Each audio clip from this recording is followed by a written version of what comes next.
बिस्मिल्लाहिर्रहमानिर्रहीम। अस्सलाम वालेकुम। उम्मीद करती हूँ आप सब ठीक ठाक होंगे। तो आज हम बनाएंगे चॉकलेट केक, और वो भी बग़ैर अंडे के। विदाउट एग हम चॉकलेट केक का स्पॉन्ज बनाएंगे। तो रेसिपी स्टार्ट करने से पहले आप हमारे चैनल को सब्सक्राइब कर दीजिएगा और बेल आइकन को भी दबा दीजिएगा ताकि हमारा आने वाली वीडियो आपसे मिस ना हो सके। तो चलिए रेसिपी स्टार्ट करते हैं। सबसे पहले 1 कप फ्लावर, 1/4 कप ऑयल और 1/3 कप योगर्ट लेना है एक बाउल में। और फिर इसमें वनीला एसेंस डालना है 1 टीस्पून, और 1/4 कप इसमें कोको पाउडर शामिल करना है। और फिर मैं इसमें हाफ कप और उसके साथ 2 टेबलस्पून शुगर डालूंगी इसमें। और फिर इन सारी चीज़ों को मैं अच्छे से मिक्स करूंगी। मैंने सारी चीज़ें एक साथ में ही डाल दी है।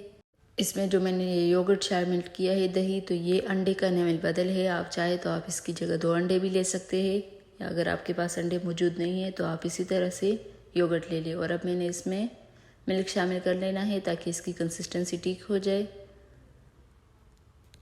तो ये मैंने हाफ कप मिल्क इसमें शामिल कर दिया है।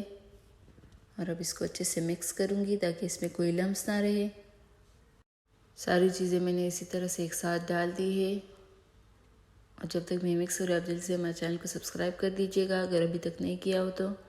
और अब मैं इसमें एक और इंग्रेडिएंट शामिल करूँगी, बेकिंग पाउडर। बेकिंग सोडा नहीं, बेकिंग पाउडर हाफ टीस्पून मैंने डालना है इसमें। और इसको भी अच्छे से मिक्स करना।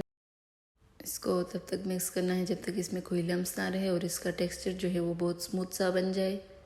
ये मैंने तकरीबन 2-3 मिनट के लिए इसको बीटर से भी बीट कर दिया था, क्योंकि जब हम इसको टिन में डालेंगे तो इसका टेक्सचर जो है वो फोल्डिंग की तरह होना चाहिए। तो ये सारा बीट करने के बाद मैं फिर इसको एक टिन में शामिल करूँगी। तो ये मेरे पास छोटा सा पतीला है, मैं इसको इसी में ही बेक करूँगी।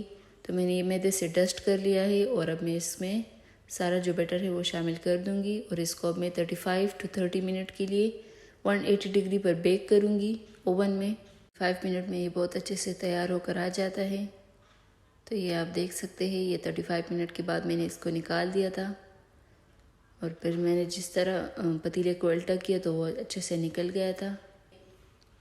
तो ये हमारा केक रेडी हो गया है, स्पॉन्ज केक। तो आपको रेसिपी कैसी लगी मुझे कमेंट सेक्शन में ज़रूर बताइएगा। और वीडियो को लाइक शेयर सब्सक्राइब भी कर दीजिएगा अगर अच्छी लगी हो तो। ये मैंने तकरीबन 1 घंटे के बाद केक को निकाल दिया था और काट कर अब इसको एंजॉय करेंगे। ये बहुत इजी और यम्मी रेसिपी है, आप इसे ज़रूर ट्राई कीजिएगा।